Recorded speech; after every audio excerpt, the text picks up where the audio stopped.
नमस्ते और आप सभी का स्वागत है आज 7 बजे के शो में।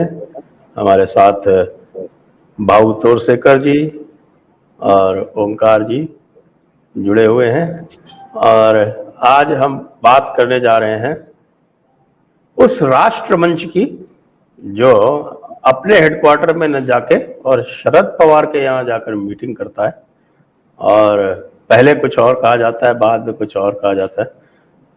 तो ये 2024 की बिसात बिछाने का कार्यक्रम है क्या भाऊ?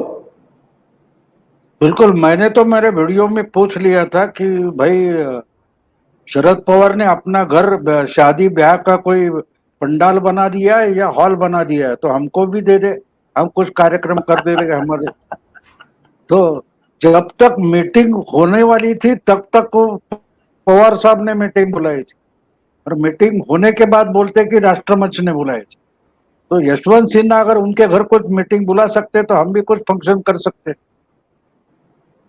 तो इसने मैंने किराए पे बोला है। था कि हाँ बिल्कुल। और तो क्या है, मेरे समझ में नहीं आता कि 2 दिन से लगातार ही 15 मीटिंग है, 15 लोग पार्टियों की मीटिंग है और 15 इंडिपेंडेंट भी नहीं है। तो मैंने बोला था ये पक्ष है कि अपक्ष है, मराठी में पूछा था कि जो आए सुधींद्र कुलकर्णी की पार्टी कौन सी है, पवन वर्मा की पार्टी कौन सी है। यानी न्यूज देते सोचते भी नहीं, मुझे अजीब लगता है कि बस उन्होंने बोल दिया और हो गया। हमारा मराठी में एक कहावत है, उसका ही मैंने शीर्षक हेडिंग दिया कि गाढ़वा पुढे गधे के सामने गीता कही। तो मराठी में एक शादी के बाद एक तमाशा जैसा छोटा नौटंकी जैसा होता है, वो भी यानी धर्म पुराण के आधार पर होता है, उसको गोंधळ बोलते। तो कहावत है कि गाढवा पुढे गायली गीता और कालचा गोंधळ बरा होता। यानी गीता भी कहो तो गधा क्या कहेगा कि भाई हाँ, कल का वो नौटंकी अच्छा था। तो ये पत्रकार भी सोचते नहीं जो सामने वाला बोल रहा है क्या, वो कर रहा है क्या। तो इस ढंग से ये मीटिंग हो गई। या आपके हिंदी में भी क्या बोलते हैं उसको, एक कहावत है, खोदा पहाड़ निकली चुहिया। इधर हाँ, खुदा चुहिया, पहाड़ निकली। तो यहाँ चुहिया खोदी और निकला पहाड़, ऐसी बात हो गई। मैंने जो कोई इन्वेस्टिगेटिव जर्नलिज्म करते हैं, इन्होंने 15 लोगों की मीटिंग बुलाई बुलाई बुलाई और देखते तो कुछ चूहिया खोद रहे थे। उसमें उसमें संजय झा भी शामिल थे। हाँ ओंकार जी, बिल्कुल। संजय झा क्या कर रहे थे वहां पे? यानी क्या बोलते हैं, जिनको कोई भी उठा के कचरा फेंक देता है वो उसको उठाकर इकट्ठा कर देते हैं, बोलते हैं 24 की तैयारी चालू है। तो अच्छा करो भैया, इससे हाँ, अगर बाद में 24 की तैयारी होने लगी तो ठीक है, करो। तो आपको क्या लगता है ये किस लिए बुलाई गई थी? ओंकार जी, संजय झा क्या कर रहे थे वहां पे? हाँ, उसी का जवाब मैं देना चाह रहा था। संजय झा कांग्रेस से धकियाए गए और आशुतोष आम आदमी पार्टी से धकियाए गए। करण थापर की अपनी पीड़ा है, पवन वर्मा का बता ही दिया भाव ने। कई ऐसे जावेद अख्तर आपके प्रिय हमारे जावेद अख्तर, हमारे जावेद चाचा। तो मतलब कई बार ऐसा लगता है कि जिनकी जिनकी दुकानें बंद हो चुकी है, जिनके शटर गिर चुके हैं, जिनको कोई पूछ नहीं रहा है, वो संभावनाएं तलाश करने के लिए कहीं भी पहुंच रहे हैं, कहीं भी पहुंच रहे हैं। अब घर तो शरद पवार का तो चाय पानी पकोड़े वकोड़े तो मिल गए होंगे, तो वो व्यवस्था तो हो गई होगी, बैठने की व्यवस्था हो गई होगी, एसी भी चल रहा होगा। तो 3 साढ़े 3 घंटे या जितने भी घंटे बैठ करके उन्होंने मगजमारी की होगी, उसमें किया क्या होगा ये जरा समझने की जरूरत है। और मंशा क्या थी, मकसद क्या था, ये समझ से बाहर की बात है। मैं अगर शुरू करूं शरद पवार से, तो शरद पवार के बारे में भाऊ एक बड़ी दिलचस्प बात करते हैं और टिप्पणी करते हैं कि ये जहां 50 साल पहले खड़े थे वहीं आज खड़े हुए हैं। तो इन्होंने कुछ जोड़ा जाड़ा नहीं है। महाराष्ट्र की पॉलिटिक्स में ये हो सकता है थोड़ा बहुत इनका कुछ कुछ पॉकेट्स में जहां से इनकी सीटें आती हैं वहां इनका प्रभाव हो। कुछ लोकसभा सीटें आ जाती हैं वो भी गठबंधन की वजह से। शायद अकेले लड़े तो उतनी भी नहीं आएंगी, आ जाए तो चमत्कार होगा। तो कांग्रेस और ये मिलकर के लड़ते हैं, कांग्रेस से ही निकले हुए हैं। क्यों निकले थे? पीए संगमा और ये किस मुद्दे को लेकर के निकले थे? और फिर उन्हीं सोनिया गांधी, वो ही सोनिया गांधी इनको फिर प्रिय क्यों लगने लगी, ये अपने आप में बहस का विषय है। वही निकले तो इसलिए थे ना कि विदेशी नेतृत्व इनको स्वीकार नहीं था। एक as prime minister Sonia Gandhi स्वीकार नहीं थी, तो सोनिया गांधी प्राइम मिनिस्टर बनी भी नहीं, फिर भी ये वापस नहीं लौटे और अपनी ही खिचड़ी पकाते रहे, और वो भी कांग्रेस के सहयोग से पकाते रहे। और हमेशा विपक्ष में रहे तो कांग्रेस के साथ, सत्ता में रहे तो कांग्रेस के साथ। तो एक अजीबोगरीब कैरेक्टर हैं वो। तो महाराष्ट्र पूरे में उनकी स्वीकार्यता नहीं है, लेकिन वो 2024 में प्राइम मिनिस्टर बनने के सपने देख रहे हैं। उम्र भी उनके साथ नहीं है, उन्हें 80-80 साल के हो गए हैं। दूसरा चेहरा अगर मैं बात करूं तो जो यशवंत सिन्हा, मतलब जिन पर आप भरोसा कर ही नहीं सकते हैं।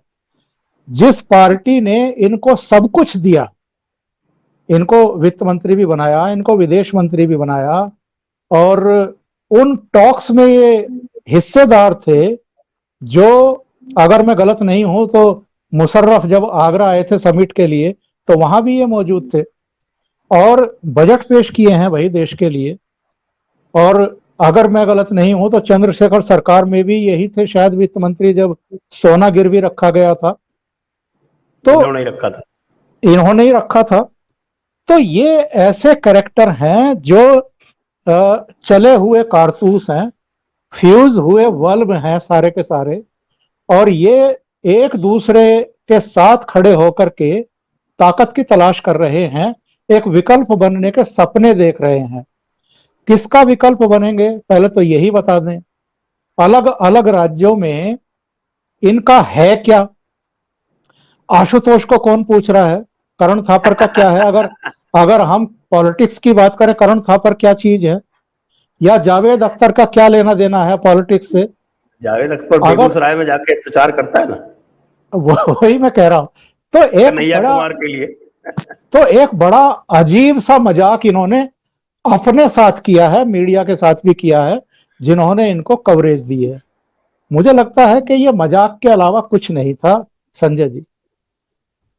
नहीं, मुझे इस पर एक थोड़ा बोलना है जी। कि आप ओमकार जी ने विवरण अच्छा दिया, लेकिन असलियत में जगह क्या थी ये भूल गए। देखिए, कबाड़ी वाला हर चीज, हर तरह के फेंके हुए सामान इकट्ठा करता है, तो ये क्यों लाया ये पूछना गलत है ना।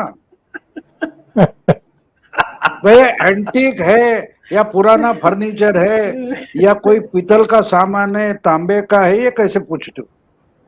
कबाड़ी वाला है, कबाड़ी वाला तो हर चीज बेचेगा, खरीदेगा, बेचेगा नहीं, खरीदेगा और बोलेगा।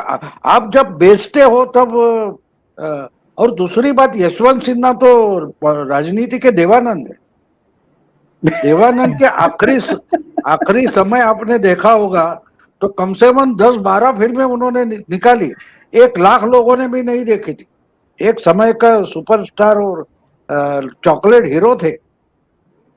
आखिर हम जैसे उनके जवानी के समय उनके जो फैंस थे वो मन में पूछने लगे फिल्म क्यों बनाते, ऐसा हमको ही पूछना पड़ा था।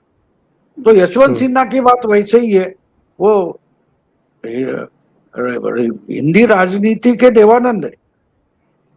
बस फिल्म निकाली, चले लगे न लगे उससे कोई परवाह नहीं, वो करते रहते कुछ। तो हमको वो समझना चाहिए।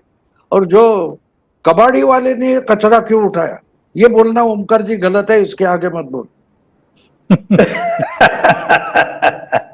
चलो ये तो ठीक है कि कबाड़ी वाले ने कचरा क्यों उठाया, लेकिन ये कबाड़ी जो है ये प्रशांत किशोर से मिलके आखिर ये कौन सी योजना बना रहा है, ये क्यों ऐसा कर रहा है, ये अपने यहाँ के जो महाराष्ट्र की सरकार चल रही है तो वहाँ के अपने शिवसेना के जो इनके पार्टनर हैं उसको ही नहीं बुलाता है। कांग्रेस वालों को पता नहीं बुलाया नहीं बुलाया, आया कोई नहीं। संजय झा आए थे, वो कांग्रेस के तो नहीं माने जा सकते, निलंबित है वैसे भी। तो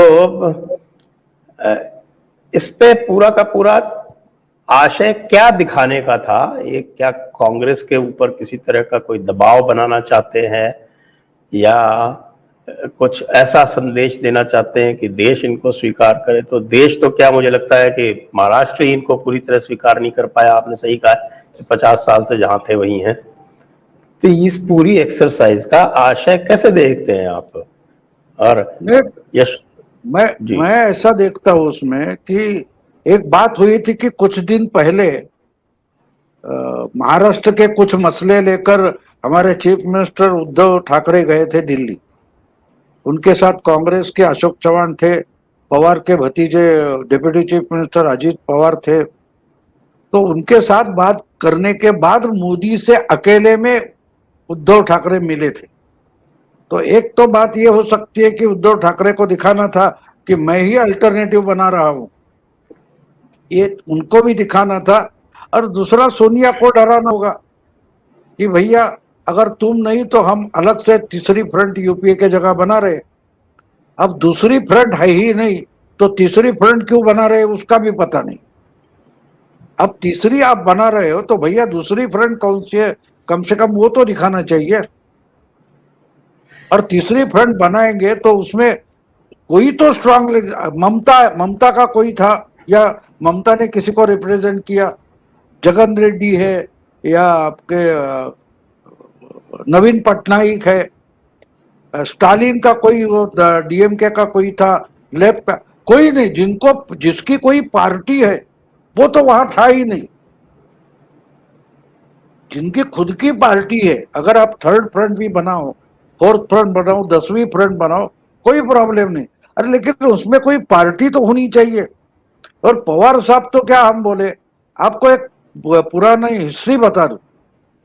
जब पहली बार 67 में कांग्रेस को 10 राज्यों में 9 राज्यों में कांग्रेस की सत्ता गई थी, तो उसमें एक तमिलनाडु था।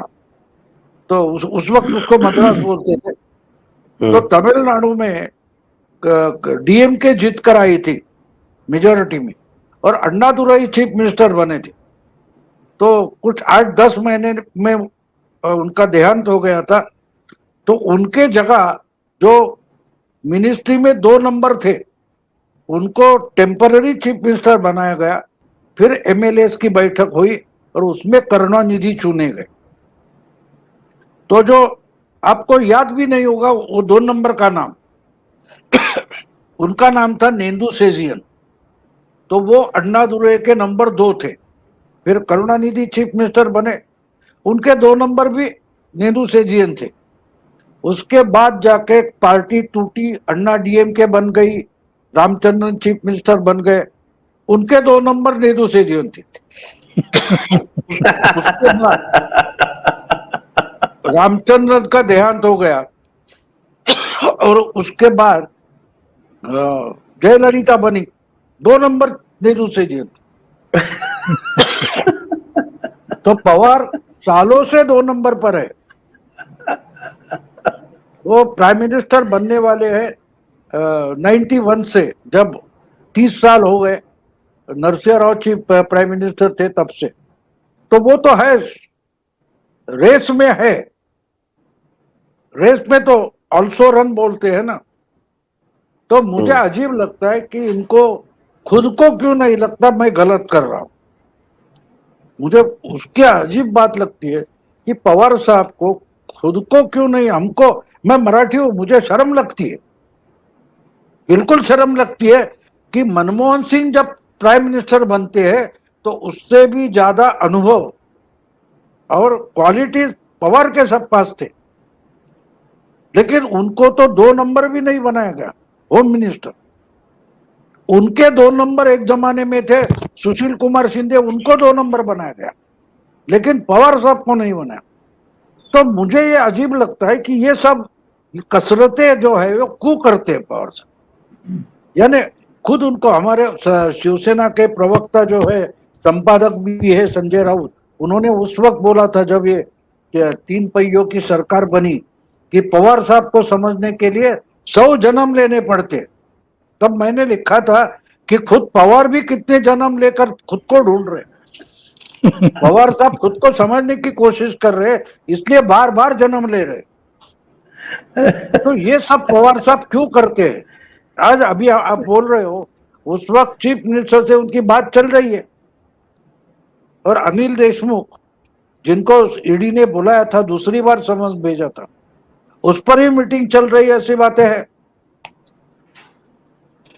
तो क्या बात क्या है? क्या दिखाना चाहते कि भैया जो बोलते हैं ना मार्केट में शेयर की कीमत जो बढ़ाते हैं, झूठी कीमत बढ़ाते हैं, खर्च करते हैं, तो उस ढंग से चल रहा है कि मोदी की मार्केट में इनके शेयर की कीमत बढ़ाने के लिए वो मीटिंग ले ली होगी, शायद वो भी हो सकता है कि देखो ये भी होता तो मैं उधर जा रहा हूं, तुम बुलाओ जल्दी, ये भी हो सकता है। ये भी हो सकता है। लेकिन जहां तक टीएमसी की बात है भाऊ, तो टीएमसी के उपाध्यक्ष तो स्वयं यशवंत सिन्हा है, तो इसलिए टीएमसी तो कवर हो गई उसके अंदर। वो अलग बात है कि ममता को लीडर बनाए तो कैसे बनाया, उसने तो पूरा चुनाव जो था वो बंगाल का वो बाहरी और भीतरी करके लड़ा था, बहिरागत बहिरागत करके। तो और सारे तो हिंदी भाषियों को तो उसने बहिरागत कह दिया था, तो वो हिंदी भाषियों के आके वोट कैसे मांगेगी वो? नहीं, सऊदी अरेबिया के जो प्रिंस होते हैं, 125 प्रिंस है, तो जो अभी बिन सलमान है वो तो मेरा सगा है, ऐसे बोलने वाले बहुत मिलेंगे ना। तो टीएमसी में वाइस प्रेसिडेंट कितने आपको कहाँ मालूम है? तो यशवंत सिन्हा को भी बना, जिसको देखिए राहुल गांधी 2014 की जनवरी से लेकर 2000 मेरा ख्याल है 17 तब तक वाइस प्रेसिडेंट थे। तो क्या थे, किसको मालूम है? और प्रेसिडेंट बने तो भी क्या है कि उनको भी खुद को मालूम नहीं था। तो यशवंत सिन्हा को क्या दिखा दिया, हाँ जब इसको भी वाइस प्रेसिडेंट बना दो। तो उनको टीएमसी में कोई भी पूछा जाता है भैया क्या करे, आज हाईकोर्ट का कुछ आया है उस पर, जहां टीएमसी की मीटिंग ही होती नहीं है ना वर्किंग कमेटी की, तो वाइस प्रेसिडेंट हो या ना हो उससे क्या मतलब है? यशवंत सिन्हा को एक बार तो ममता ने कहीं कंसल्ट किया है? अगर नहीं किया है तो वो उपाध्यक्ष है, वाइस प्रेसिडेंट है और कुछ है, उससे कुछ मतलब नहीं बनता। जी, मैं अपने दर्शकों को याद दिला दूं कि अभी अभी भाऊ को श्यामा प्रसाद मुखर्जी पुरस्कार दिया गया है, तो उसके लिए मैं भाऊ को बहुत बहुत अभिनंदन करता हूं, और आप सभी को भी अनुरोध करता हूं कि आप भाऊ का स्वागत करें इस पुरस्कार के लिए। अब ओंकार जी से पूछता हूं मैं। ओंकार जी। इससे पहले मैं दर्शकों से एक बार और कह दूं कि आप अपने प्रश्न जो है वो तैयार रखें और पूछना आरंभ कर दें, और चैनल को सब्सक्राइब भी अवश्य कर लें। ओंकार जी, 2022 का चुनाव उत्तर प्रदेश का अब 6-7 महीने दूर है, और इसको बहुत सारे लोग कह रहे हैं कि साहब कि ये एक तरह का एक रिहर्सल होगा 2024 के लिए, और निश्चित रूप से 80 सीटें हैं। 80 सीटों में जो जहां तक मेजॉरिटी का प्रश्न है, तो दोनों बार 2014 हो 2019 हो, मेजॉरिटी बीजेपी इसीलिए ला पाई क्योंकि उसने उत्तर प्रदेश में बहुत अच्छा प्रदर्शन किया। विशेषकर 2019 में तो कमाल ही कर दिया था, 50% से ऊपर एनडीए वहां पर वोट शेयर लेके आई थी। जी। तो अब जो बिसातें बिछ रही हैं, और मुझे पुनः बताया जा रहा है कि साहब की इसमें प्रशांत किशोर जी बहुत एक्टिव हैं, और आज हमारे यहाँ राजस्थान में एक समाचार पत्र आता है राष्ट्रदूत, तो उसमें रेणु मित्तल, जाल खंबाता और आपके सतीश मिश्रा, ये सब इसमें लेख लिखते रहते हैं। तो वो पढ़ने का अवसर मिलता है मुझको। आज ये बताया गया उसमें कि साहब के सब कुछ प्रशांत किशोर की सलाह पर चल रहा है, और प्रशांत किशोर की सलाह के कारण ही कि ये जो मीटिंग जो शरद पवार की जो बुलाई गई थी, उसका नाम जो है वो परिवर्तित कर दिया गया और उसको राष्ट्रमंच के तत्वावधान में बता गया। ये सब प्रशांत किशोर की सलाह थी। और अब प्रशांत किशोर सलाह दे रहे हैं राहुल गांधी को कि तुम ऐसा करो कि जैसे तुम बंगाल में तुमने फेड आउट कर दिया था, उसी तरह से उत्तर प्रदेश में भी फेड आउट कर जाना और समाजवादी को जिता देना। इसके एवज में जब लोकसभा चुनाव होंगे तो ये लोग फेड आउट कर जाएंगे और तुमको जिता देंगे। आपको क्या लगता है, ये दूर की कौड़ी है या ऐसा कुछ हो सकता है? एक तो एक्चुअल में 2014 और 2019 इन दो आम चुनाव ने, और इसके अलावा 2011 से लेकर के और 2021 के बीच में जितने विधानसभा चुनाव हुए हैं, उनमें से कुछ को अपवाद स्वरूप अगर हम छोड़ दें, जहां जहां भारतीय जनता पार्टी की 15 साल की सरकारें थी या 15 साल तक चीफ मिनिस्टर थे, एक ही चेहरे को देखते देखते कई बार लोग थोड़ा ऊब भी जाते हैं। तो वो अपवाद स्वरूप अगर परिवर्तन हुए हैं या कुछ और कारणों से परिवर्तन हुए हैं तो छोड़ दें। बाकी इन चुनाव ने, यानी पिछले करीब करीब 10 साल की राजनीति ने यह सिद्ध कर दिया है कि माइनस, जिसको माइनॉरिटी कहते हैं, जिसको अल्पसंख्यक या मुस्लिम वोटर कहते हैं, और जो तुष्टीकरण की राजनीति होती रही इस देश में, उनके बिना भी सरकारें बनाई जा सकती हैं। ये भ्रम दूर किया गया है पिछले 10 साल में, और ये किसी और ने भ्रम दूर नहीं किया है, ये उन लोगों ने भ्रम दूर किया है जो लगातार टारगेट किए जा रहे थे। अगर हम 90 के दशक में चले जाएं तो तब भी टारगेट किए जा रहे थे, राम मंदिर आंदोलन को, कार सेवकों को, और उसके बाद 89 से तो पाकिस्तान की वो कुटिल नीति शुरू हो गई थी कि घाटी के जरिए पूरे देश में फिर आतंकवाद का प्रसार किया जाए, फैलाया जाए, निर्दोष लोगों की हत्या की जाए।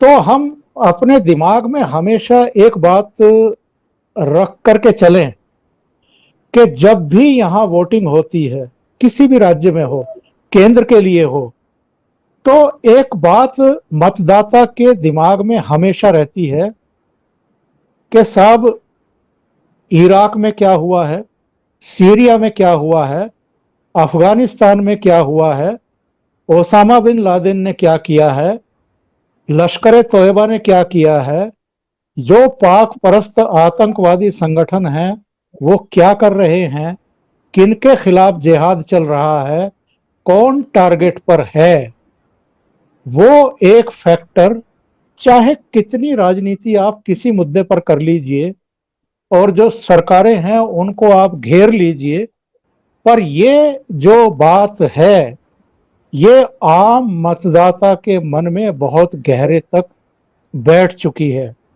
और जहां इस तरह की इनसिक्योरिटी फीलिंग आ जाए कि हमको इनको अलग थलग करना है, उनको नहीं, अल्पसंख्यकों को नहीं, उनको जो मानवता का खून बहा रहे हैं और जो डेमोक्रेसी को किसी ना किसी रूप में चोट पहुंचाने का काम कर रहे हैं, जो विकास के पहिए को रोकने की कोशिश कर रहे हैं, जो अपने हिसाब से अराजकता का शासन स्थापित करना चाहते हैं, बंदूक के नाल से खून बहा करके, लोगों को दहशत जदा करके।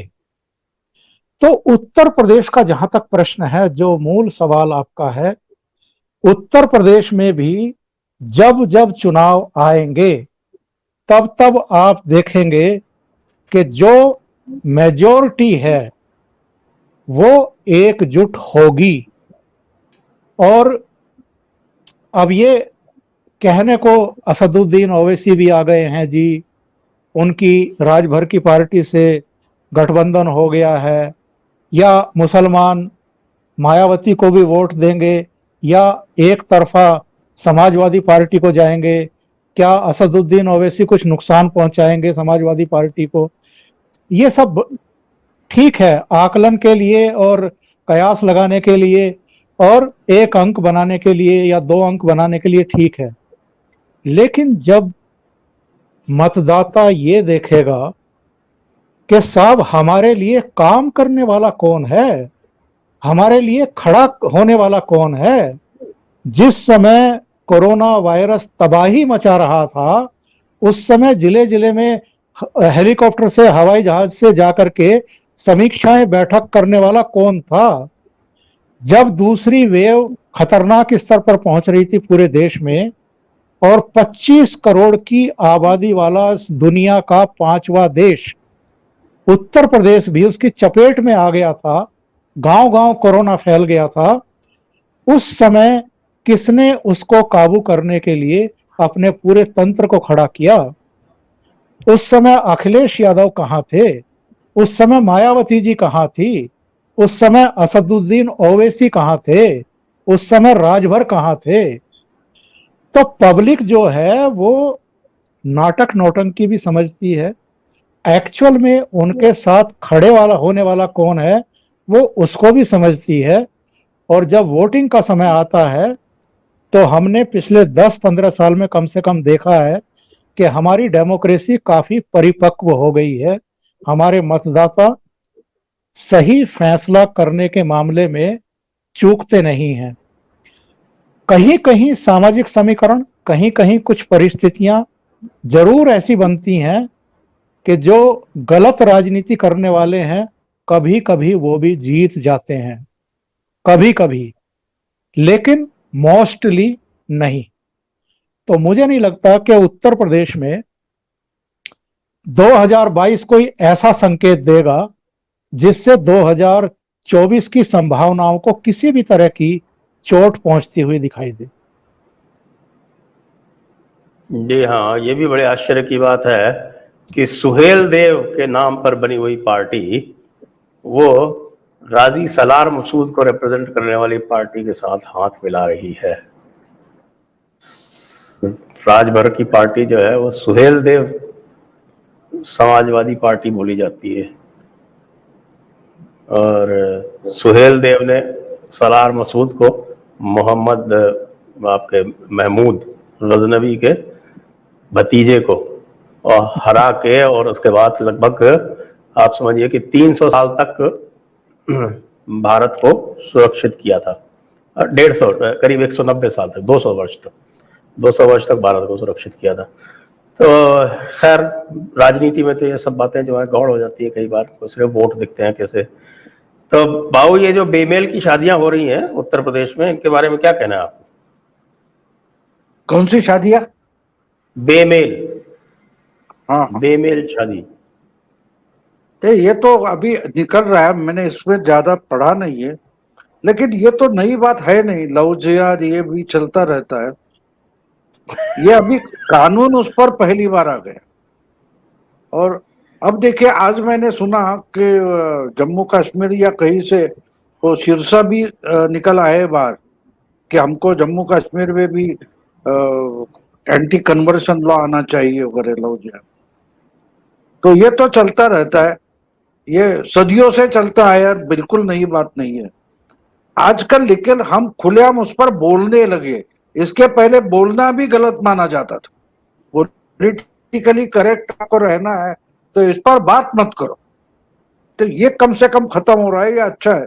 और देखिए, मैं एक बात मानता हूँ, जो कन्वर्शन है, आपने इस्लाम का जो स्टडी किया होगा तो आपको पता होगा कि पैगंबर के मरने के बाद 50 साल में अफगानिस्तान तक आधा ईरान अफगानिस्तान कवर हो गया, वियना तक इस्लामी फौजें पहुंच गए और आधा अफ्रीका कवर किया गया था। लेकिन एक सिंध जीतने के लिए, सिंध प्रांत जो है वो जीतने के लिए 700 साल लग गए। तो ये हमारे हिंदुइज्म की खासियत है, because we are not organise religion. बाकी सब जो धर्म है, रिलीजन्स है, वो ऑर्गेनाइज रिलीजन्स है। हिंदुओं में आपको एक एक को कन्वर्ट करना पड़ता है। जरतुष्ट का जो रिलीजन था वो राजा कन्वर्ट हो गया तो बाकी अपने आप हो गए। या अफगानिस्तान की बात ले लो आप, और जगह के ले लो, लेकिन हिंदुस्तान में ये नहीं हुआ। तो हम उस सब जो आक्रमण था उससे बचे क्यों? क्योंकि हम ऑर्गेनाइज रिलीजन नहीं है। तो हम इस्लाम से अगर टक्कर ले सकते हैं तो इसी कारण ले सकते हैं कि हम डिसऑर्गेनाइज रिलीजन। हम हमको कोई शंकराचार्य नहीं बोल सकते कि तुम इस ढंग से रहो, इस ढंग से बर्ताव करो, ये नहीं बोल सकते। तो इसलिए मेरा धर्म मेरे पास है और मुझे अकेले को कन्वर्ट करना पड़ेगा। मास लेवल पर हमारा कन्वर्शन नहीं हो सकता। तो ये सब गिमिक्स चलेगी, ट्रिक्स चलेगी, उससे हिंदुइज्म को मुझे धोखा नहीं लगता। और जब राष्ट्र के नाम पर धोखा आ जाता था, संकट आ जाता है, तो हम रास्ते में आकर खड़े हो जाएंगे, लड़ेंगे। तो ये ठीक है, इन्होंने ये जो गिमिक्स कर रहे करने दो, कोई बात नहीं। उल्टा भी हो सकता है, एक बार ऐसा आ जाएगा कि हम रास्ते पर खड़े हो गए तो अपने आप कन्वर्ट हो गए। मैंने 71 के वॉर में मेरे दोस्त थे जुन्नर कर्नल से, वो शक्करगढ़ इलाके में वो गए थे। तो उन्होंने बताया था, तो हम जाते जाते तो हम खुद डर गए कि अरे गांव में भी कोई नहीं मिल रहे तो क्या है। तो लुंगियां छूटी थी, पजामे छूटे थे, छोड़कर भागे थे। तो हम लड़ने निकले तो बहुत हम तो हमारा पेशवा राघव पेशवा तो अटक के पार गया था। तो हमको अटक से मालूम है कटक, कैसा लड़ना है। तो अटक हाँ, से कटक। हम लड़ने के लिए निकले। तो देखते हैं हम हमारी है तो हम भगवान श्री कृष्ण को मानते हैं, तो उन्होंने तो शिशुपाल के लिए 100 गुना माफ किए थे। तो तब तक हम रुकेंगे, तब तक हम रुकेंगे। लेकिन जिस दिन 100 अपराध पूरे हो गए तो हम निकल पड़ेंगे, और शायद ही गल्फ में भी कुछ बचेगा। अब देखिए ना, अब गल्फ में भी हिंदुओं के मंदिर खड़े होने लगे। ये क्या बात छोटी है? तो ये यहाँ के जो क्या बोलते हैं उसको, कन्वर्ट हो गए, ये चिल्ला रहे हैं। इनको तो वहां कोई मुस्लिम मानता भी नहीं। मैंने एक इंटरव्यू पढ़ा था, वो शाही इमाम जो है दिल्ली के, उनको कहा, वही काबे के पास रोका गया तो उनको बोले तुम हिंदू हो? तो बोले हिंदू नहीं, मैं हिंदी मुस्लिम हूँ। तो बोले हिंदुस्तान में रहते तो हिंदू ही हो, तुम ओरिजिनल मुस्लिम नहीं हो। ऐसा बोला गया उनको। मैंने इंटरव्यू उनका पढ़ा था, मेरे का Rediff.com पर पढ़ा था 10-12 साल पहले। तो ये कहा कि ये बताना चाहते जोर शोर से, या हमारे यहाँ के सेक्युलर जो है ना, उनकी वही हालत है लिबरल्स को, उनको चिल्ला चिल्ला कर बोलना पड़ता है। मेरे साथ एक लिबरल मुस्लिम की आर्ग्यूमेंट हो गई थी। तो मैंने बोला, भैया अगर तुम ये रोज चिल्ला चिल्ला कर क्यों बोलते हो 5 बार अल्लाह अकबर? तो बोले अल्लाह इज ग्रेट है बोलते। तो बोले हमारे गणेश भी ग्रेट है, राम भी ग्रेट है, भगवान श्री कृष्ण ग्रेट है, या हनुमान भी ग्रेट है। हम कहाँ चिल्लाते? उसकी जरूरत नहीं, उसको भी मालूम है वो ग्रेट है, हम भी मानते हैं ग्रेट है। आपको मालूम है कि वो ग्रेट नहीं है, इसलिए रोज चिल्लाते हो। तो उसके पास आर्गुमेंट ही बचा नहीं। बोला जो ग्रेट है उसको चिल्ला के क्यों बताना पड़ता है? तो ये लोगों को आर्ग्यूमेंट में आप हराओगे तो आप जीत सकते। कोई बात नहीं, मैंने बोला कि 5 बार चिल्लाने की जरूरत नहीं ना, क्योंकि तुम डरे हो, तुमको मालूम है वो ग्रेट नहीं, और उसको भी मालूम है, इसलिए वो ऑर्डर देता है दिन में 5 बार मेरे नाम से चिल्लाओ। हमारा गणेश नहीं बोलता कि मेरे नाम से चिल्लाओ, हमारा भगवान श्री कृष्ण नहीं बोलता कि जय श्री कृष्ण बोलते रहो दिन में 5 बार। नहीं, एक बार भी ना बोलो तो भी वो ग्रेट है, हम ग्रेट है, हम मंदिर में नहीं जाते तो भी ग्रेट है। आप दिखाओ।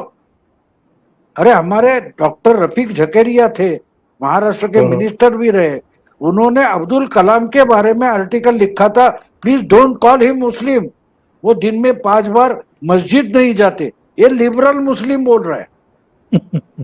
तो ये कितने डरे हुए हैं ये समझ लो। जिन्ना भी नहीं जाते थे। हाँ बिल्कुल। जिन्ना का तो मामला अलग मेरा ही था। कहने का मतलब ये कि ये चुटपुट घटना होती है जिसके बारे में लोग बोलते हैं वो भी मुझे पसंद है, क्योंकि चिल्लाना भी जरूरी है, लेकिन हम जैसे लोगों को चिल्लाने की जरूरत नहीं। आम आदमी चिल्लाता है तो चिल्लाने दो, वो भी जरूरी होता है। वो गलत है ऐसा मैं नहीं मानता, मैं नहीं चिल्लाऊंगा उसके बारे में, लेकिन जो चिल्लम चिल्ली कर रहा है वो मुझे गलत नहीं लगता, क्योंकि उससे भी एक जन जागृति होती रहती है। नहीं, वैसे जब मैंने बेमेल शादी के बारे में बोला था, तो मेरा जो लव जिहाद से जो ये लव जिहाद किया है हमारे असदुद्दीन ओवैसी ने इसके राजभर के साथ में, मैं इस लव जिहाद की बात कर रहा था। नहीं नहीं, ये तो देखो ओवैसी वगैरह चिल्लाता रहता है, उससे कोई मतलब नहीं उनको। बिहार में सब जीत गए तो गए, बंगाल में क्या हो गया। और यहाँ भी हमारे यहाँ शुरुआत तो ओवैसी ने महाराष्ट्र से की। नांदेड़ कॉरपोरेशन में नगर निगम में उनको कुछ 12-15 सीटें मिली थी और वहां से उन्होंने शुरुआत की।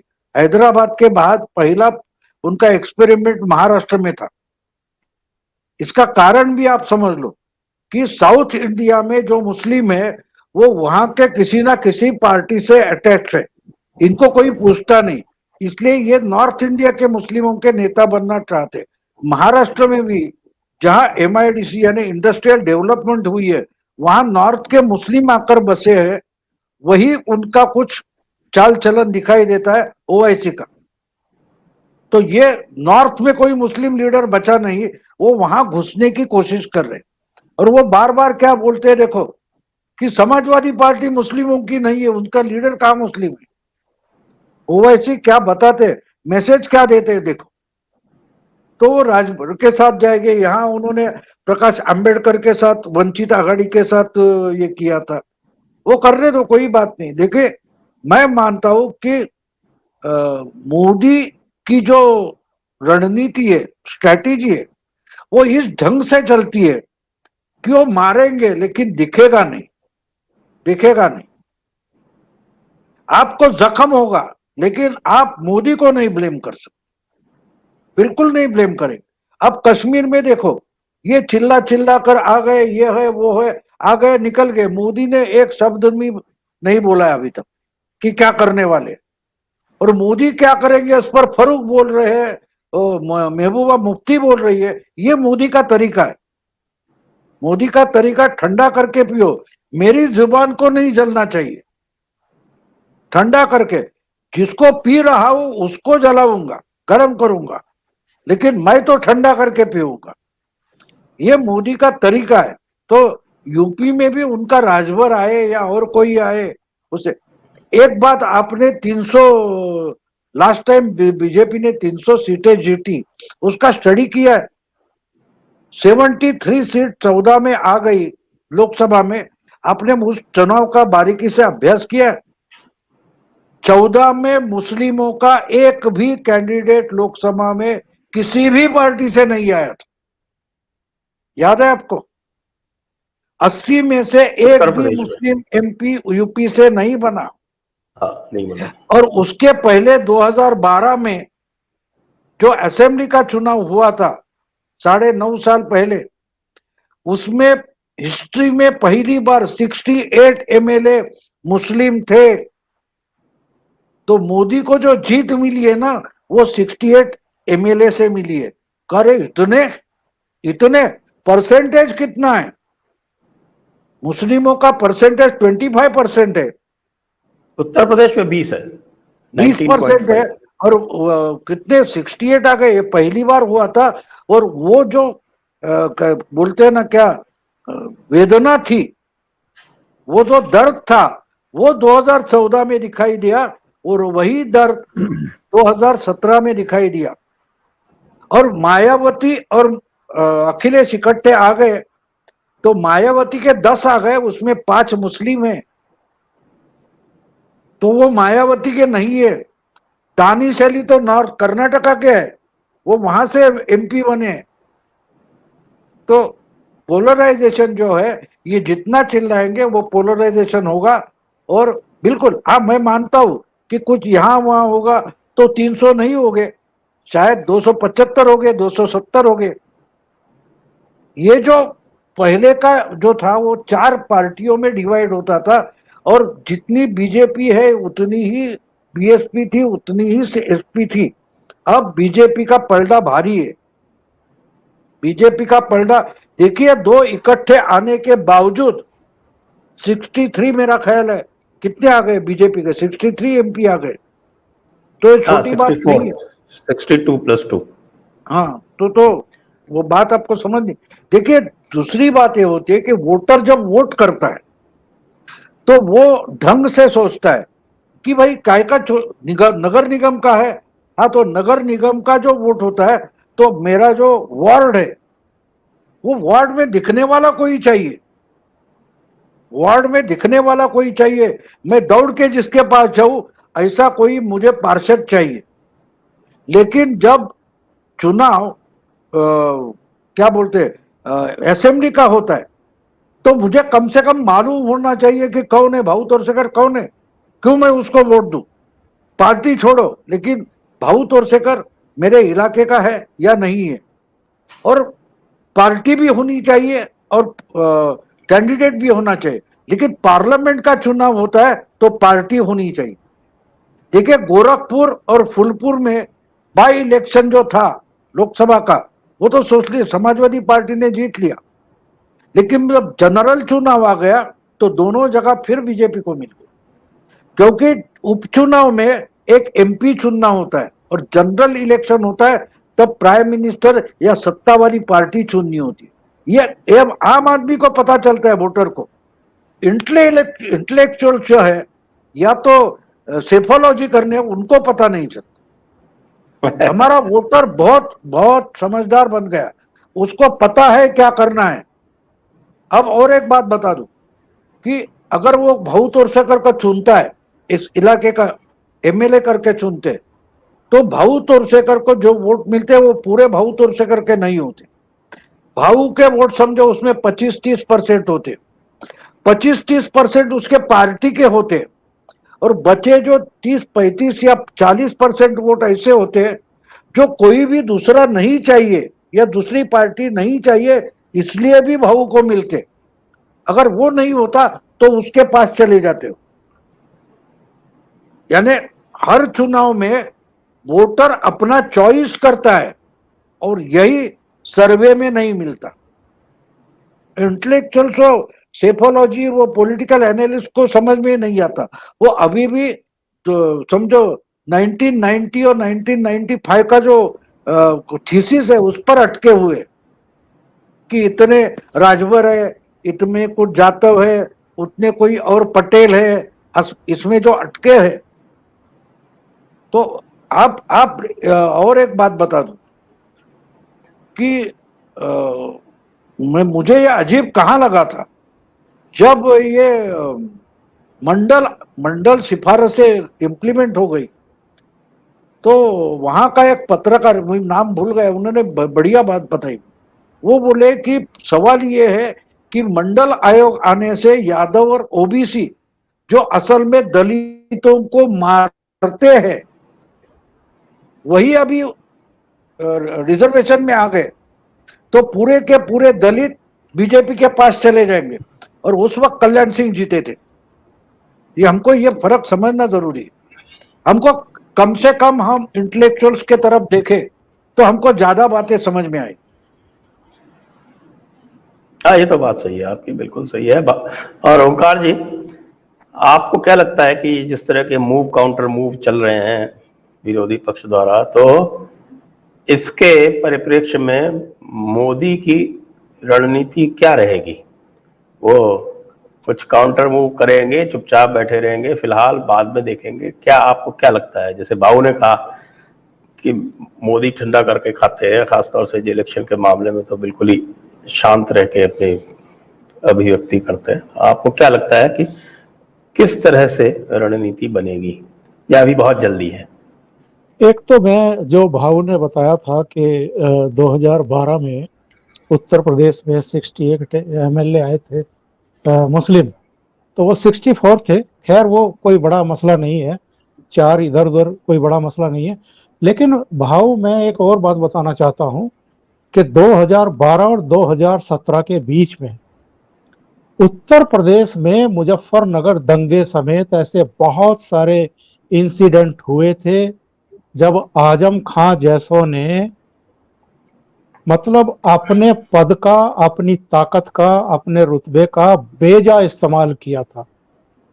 और ये मुजफ्फरनगर का दंगा और वहां के खास तौर से जो जाट हिंदू कम्युनिटी के लड़के थे उन पर जिस तरह के अत्याचार हुए थे, उसने पूरे पश्चिमी उत्तर प्रदेश का बिल्कुल एकदम रंग बदल दिया था, हवा बदल दी थी।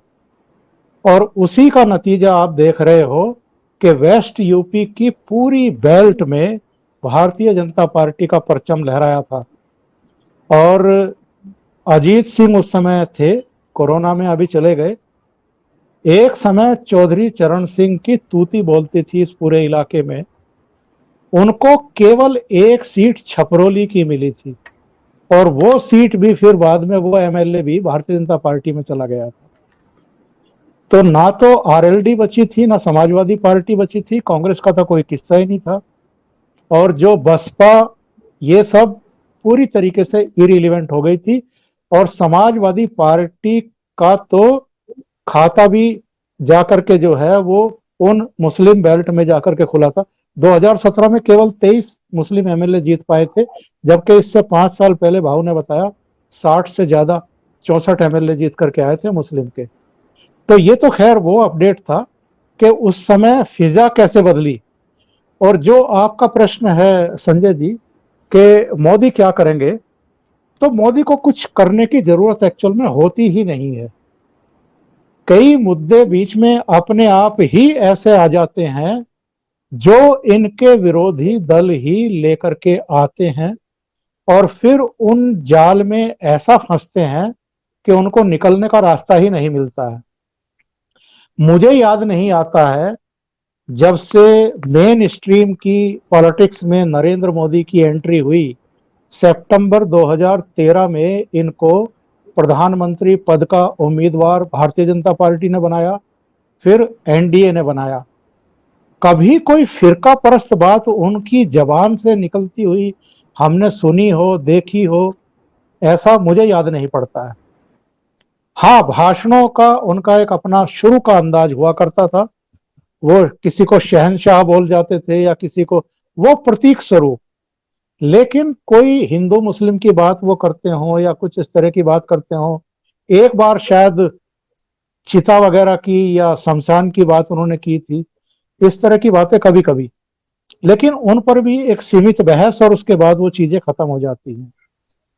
जो मोदी का अपना काम काज करने का तरीका है, जितने वो फोकस्ड हैं चीजों पर, वो चाहे राष्ट्र निर्माण के काम हो, राष्ट्र निर्माण से मेरा मतलब जो विकास के कार्य हो रहे हैं, जो बुनियादी ढांचे का निर्माण हो रहा है, अलग अलग सेक्टर का जो विस्तार हो रहा है, जो आधुनिकीकरण की प्रक्रिया चल रही है, वो चाहे आपका प्रगति मैदान हो, चाहे सेंट्रल विस्टा हो, चाहे नई पार्लियामेंट का मामला हो, या सुदूरवर्ती पहाड़ों में जो 4 धाम की यात्रा के लिए हाईवेज बनाए जा रहे हैं, या जो सागरमाला के अंतर्गत सड़कें बन रही हैं, जितना भी मतलब ये एक राष्ट्र निर्माण का काम वो कर रहे हैं, उसको फोकस कर रहे हैं। जो गरीबों के लिए वो कर रहे हैं, वो सारी योजनाएं अपनी जगह चल रही हैं। मुझे तो कोई बताए कि इनसे पहले कोई ऐसा प्राइम मिनिस्टर था क्या जिसने किसानों की, खास तौर से जो गरीब किसान हैं उनकी चिंता की हो कि साल में 6,000 रुपया उनकी जेब में जा रहा है और वो निर्बाध गति से जा रहा है। 1,34,000 करोड़ तो अब तक जा चुका है।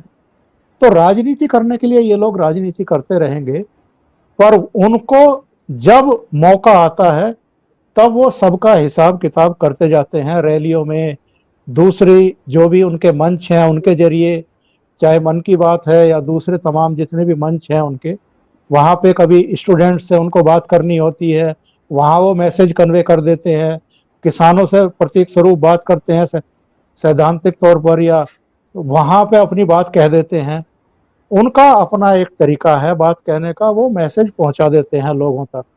और अल्टीमेटली मैं वही बात फिर से कहूंगा कि जब मतदान का समय आएगा, जब सरकार और चेहरा चुनने का समय आएगा, तब तुलना जरूर करता है मतदाता कि ये है जिसका हमने 5 साल देखा है, 7 साल देखा है या 10 साल देखा है, और ये हैं जिनकी हमने सरकारें देखी थी, उस समय क्या हो रहा था, इन 5 सालों में, 7 सालों में, 10 सालों में क्या हुआ है।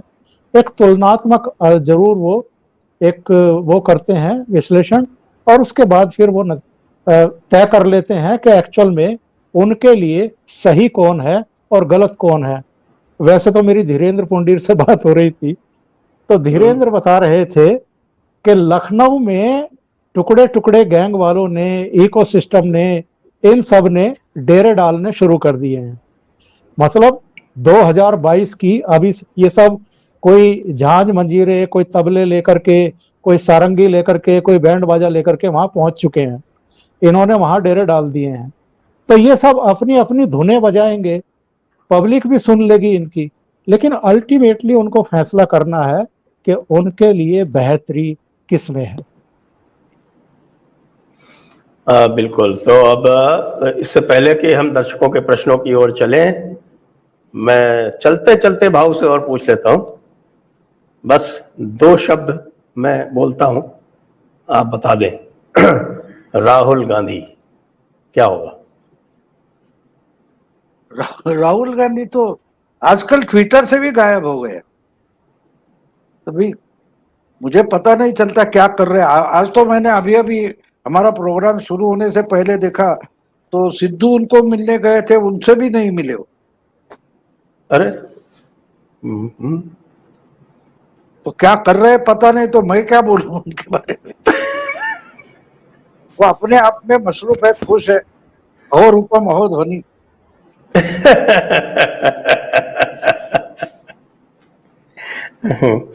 अरुण जेटली ने उनके बारे में बढ़िया एक बात बोली थी कि सब दुनिया से लड़ते लड़ते, एक बच्चा है दुनिया से लड़ता है तो माँ उसको समझाने की कोशिश करती है लेकिन सुनता नहीं।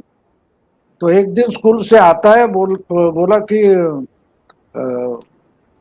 क्लास में 2 और 2 4 बोला जा रहा था, तो मैंने बोला 5।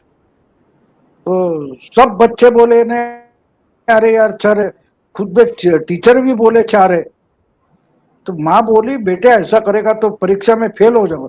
तो होने दो, बोला अरे तू फेल होने सके, अरे वो फेल करेंगे लेकिन फेल हुआ ये मुझे मानना चाहिए ना, जब तक मैं नहीं मानता। तो वो खुद में यूनिवर्सिटी है, राहुल गांधी खुद भी यूनिवर्सिटी है, खुद ही स्टूडेंट है, खुद ही प्रोफेसर है, खुद ही वाइस चांसलर है। तो उनके बारे में हम क्या बोल सकते। मैं बिल्कुल उनको समझने की कोशिश करता हूँ, मजाक नहीं करता। मैं उनको समझने की कोशिश करता हूँ लेकिन समझ नहीं पाते। हाँ नहीं, वो खुद को नहीं समझ पाया तो मुझे क्या समझेगा। चलिए इसी के साथ विलक्षण वो बोल दिया ना, अहो रूपम अहो ध्वनि। वो आप संस्कृत का श्लोक है ना जिसमें जो है वो गधे आपस में कहते रहते हैं कि हाँ हाँ हाँ तुम्हारा क्या रूप है, तुम्हारी क्या ध्वनि है। वो बोल दिया बाबू ने। तो अब चलते हैं दर्शकों के प्रश्नों के ऊपर। उससे पहले मैं दर्शकों से अनुरोध कर लूं कि कृपया आप इस वीडियो को शेयर करें, लाइक करें, चैनल को सब्सक्राइब करें, बेल आइकॉन दबाएं और हमारी यथोचित सहायता करते रहें।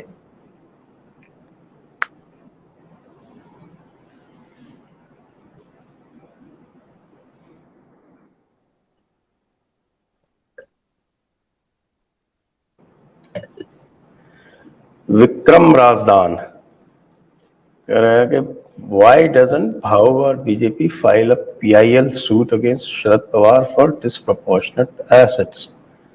Is it because Pawar knows dirty secrets of BJP?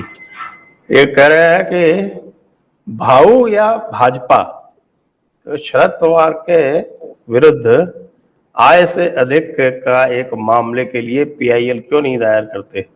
BJP क्या उनसे इसलिए डरती है कि उनके पास बीजेपी के बहुत सारे सीक्रेट्स हैं? नहीं नहीं, बिल्कुल नहीं। पवार के पास एसेट बहुत कम है। वो अगर आप उनका इलेक्शन का एप्लीकेशन देखे तो उसमें उन्होंने लिखा है मेरी खुद की कार भी नहीं है। उनके पास प्रॉपर्टी नहीं, उनके पास बहुत सारे फाउंडेशन और ट्रस्ट है, यानी मतदाताओं का ट्रस्ट नहीं है लेकिन ट्रस्ट बहुत है।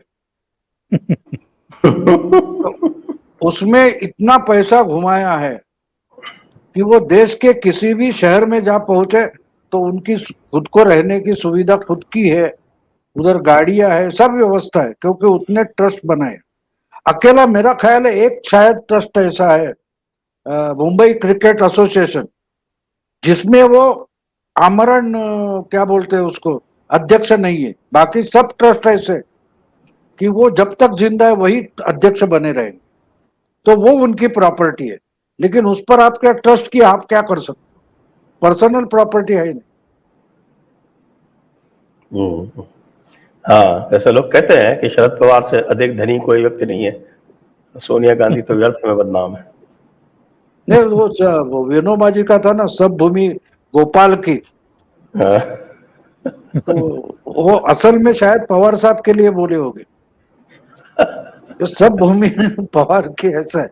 लेकिन उनके नाम पर देखो तो कुछ नहीं मिलेगा।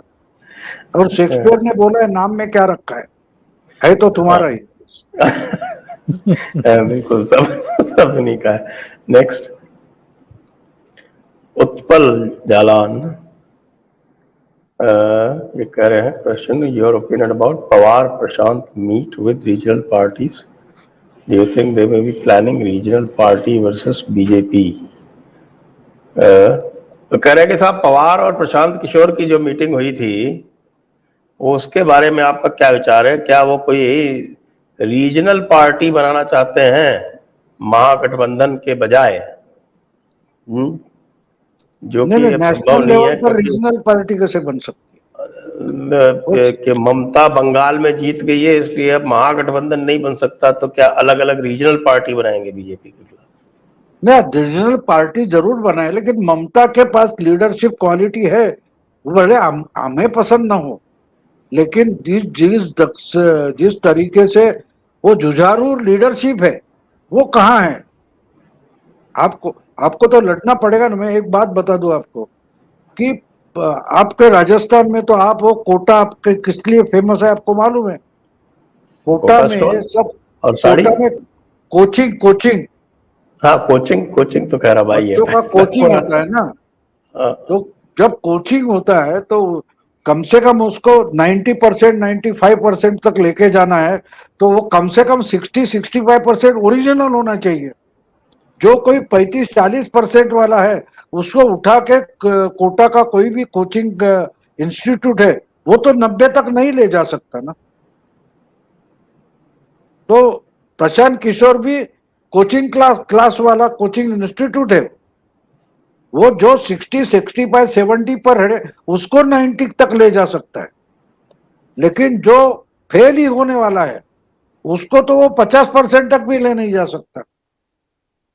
तो जो कोचिंग का मामला होता है वैसा ही प्रशांत किशोर का मामला है, तो वो इनके पास आ गया।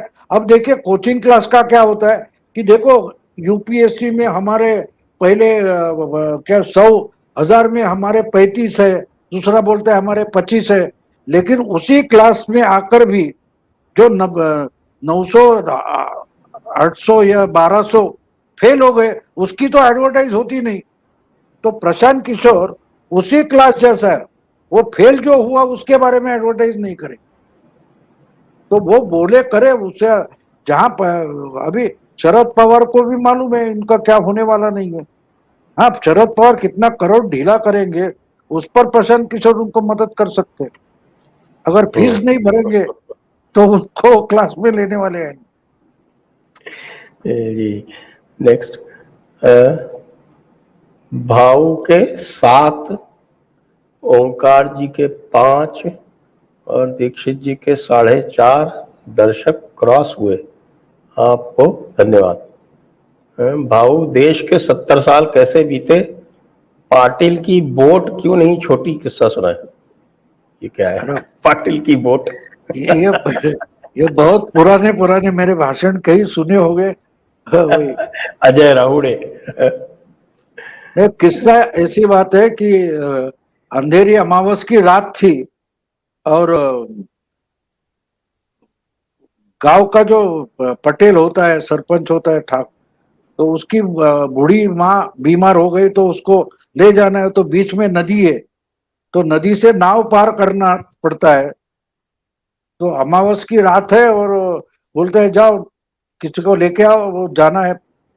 तो चार दो बंदे जाते हैं, ढूंढ के देखते तो बोलते कि भाई चलाने वाला नहीं है।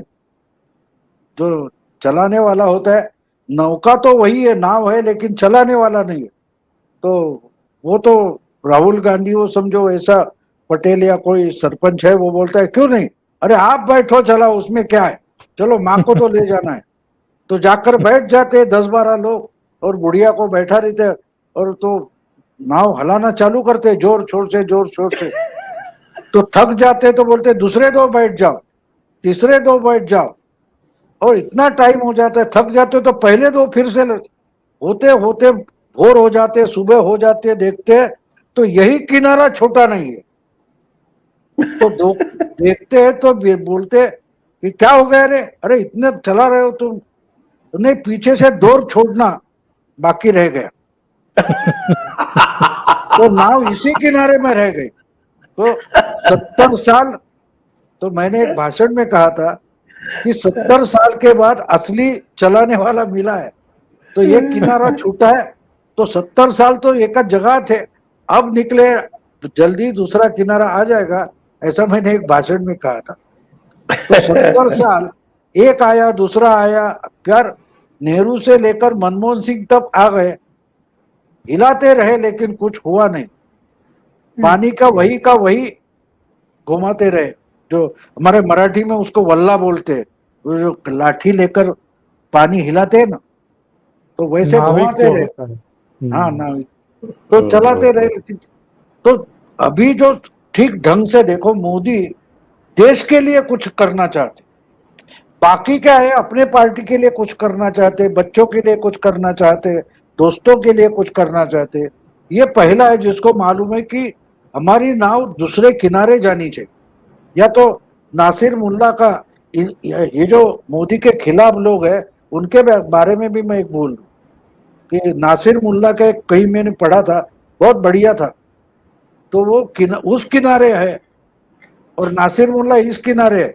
वो सामने वाला बोलता है कि मुझे उस तरफ आना है, मुझे उस तरफ आना है, तो नासिर मुल्ला बोलता है तू तो उस तरफ ही है, तू तो उस तरफ ही है।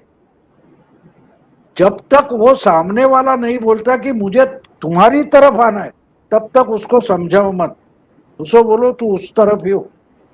मैं हर मोदी के खिलाफ बोलने वाला है या गलत से खिलाफ बोलने वाला है, उसको बोलता तू बिल्कुल सही है, तू वही रहना, मैं तुझको क्या समझाऊंगा, तू उस तरफ आना है ना, तू उस तरफ ही है। अगला प्रश्न। प्रणाम भाऊ संजय जी, ओंकार जी, क्या गोपी चंद पडलकर जी गोपीनाथ मुंडे के रिप्लेसमेंट बन सकते हैं कि वो भी श्री संत ही हैं जिनका काम विपक्षी खेमे में खलबली मचाना है? ओंकार जी के आकलन का मैं प्रशंसक रहा हूं। अरे वाह, धन्यवाद। नहीं, वो तो पडलकर अभी नए हैं, अभी अभी शुरुआत की है, अभी एमएलसी बने हैं, उनको समय लगेगा, इतने जल्दी कोई गोपीनाथ मुंडे नहीं बन जाता। गोपीनाथ मुंडे 30-35 साल से, बहुत कम लोगों को एक बात आपको बोल दूं कि ये हमेशा एनालिसिस में दिल्ली में बैठे बोलते हैं ना कि अरे बीजेपी पे 2 से लेकर 282 तक आ गई, बोलते हैं ना, इनको कितना मालूम है बीजेपी 2 थी, उसके बाद बीजेपी में कितना मंथन हुआ था, कितना वसंतराव भागवत और बबन राव कुलकर्णी जैसे कुछ संघ के लोग थे, उन्होंने तय किया कि इस ढंग से पार्टी नहीं बढ़ेगी, और उन्होंने न, न, महाजन मुंडे, अपने राजनाथ, नरेंद्र मोदी, ऐसे उस समय के 35-30 बरस के जो जवान लड़के थे, उनको इकट्ठा करके उनसे एक लीडरशिप बनाई जो आज हम देख रहे हैं। पिछले 10-12 साल में हम देख रहे हैं वो लीडरशिप बनाने के लिए मेहनत ली गई थी। तो लीडर एक दिन से नहीं बनता, उनको बनाया गया उस अलग अलग सोशल कम्युनिटी से उठाकर उनको लीडर बनाए गए। तो गोपीनाथ मुंडे बंजारा कम्युनिटी के थे, ये मोदी ओबीसी के थे, ये तो पंडित ब्राह्मण थे महाजन, राजनाथ सिंह ठाकुर थे। वो चुनकर देश भर से कुछ 50-60 लड़कों पर मेहनत ली गई 2 साल, उसके बाद ये लीडरशिप डेवलप हुई, उसमें से प्राइम मिनिस्टर निकला, उसमें से निकला है ना। और कांग्रेस का नुकसान वही हुआ है। कांग्रेस अब देखिए, जो कांग्रेस की लीडरशिप हम मानते हैं उसमें कोई भी कांग्रेस वाला नहीं है।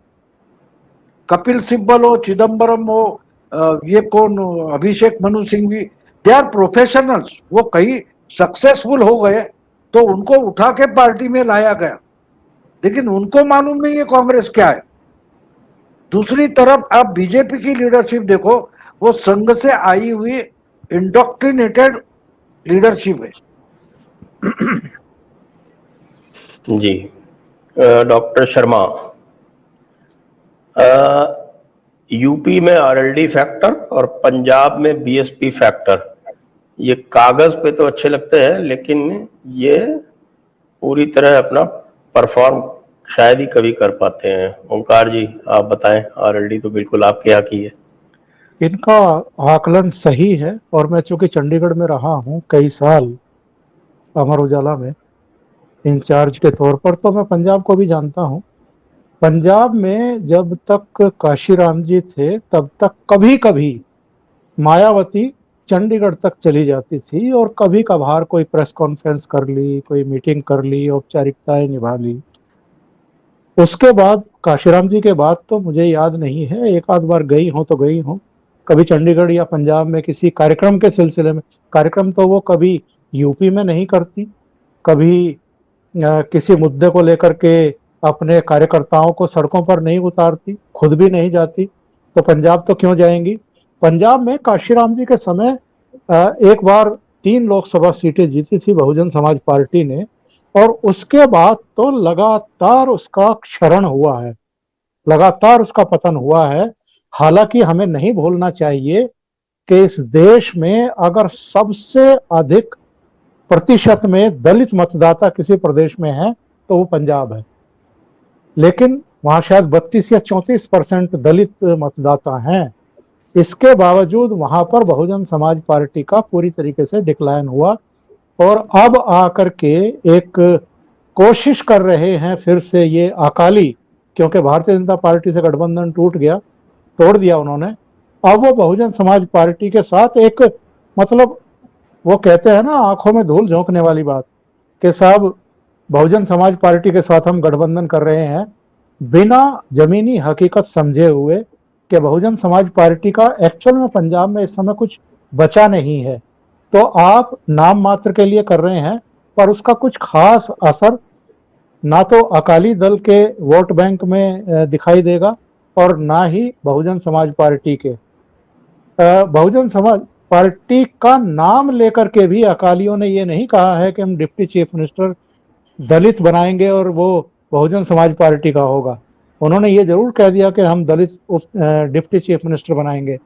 जहां तक वेस्ट यूपी में आरएलडी का प्रश्न है, तो आरएलडी एक ताकत हुआ करती थी। आज की तारीख में आरएलडी का बेस पूरी तरीके से खिसका हुआ है, और जब से ये आंदोलन जीवी यहाँ दिल्ली में, हरियाणा में, पंजाब में, थोड़ा सा वेस्ट यूपी में सक्रिय हुए हैं, तब से जयंत चौधरी की भी सक्रियता बढ़ी है। कई जिलों में जाकर के उन्होंने पंचायतें की हैं। एक आध जगह जो नरेश टिकैत के बेटे हैं गौरव, उनको पगड़ी वगड़ी भी बांधी उन्होंने बिजनौर की एक पंचायत में। पर मुझे लगता नहीं है कि इसका कोई बहुत बड़ा फायदा उनको होने वाला है, क्योंकि जैसा मैंने पहले कहा है कि जब चुनाव का, फैसले का, सरकार का चेहरा चुनने का समय आएगा, तब मतदाताओं का रवैया एकदम अलग होता है। वो ज्यादा स्पष्टता के साथ अपना फैसला करते हैं।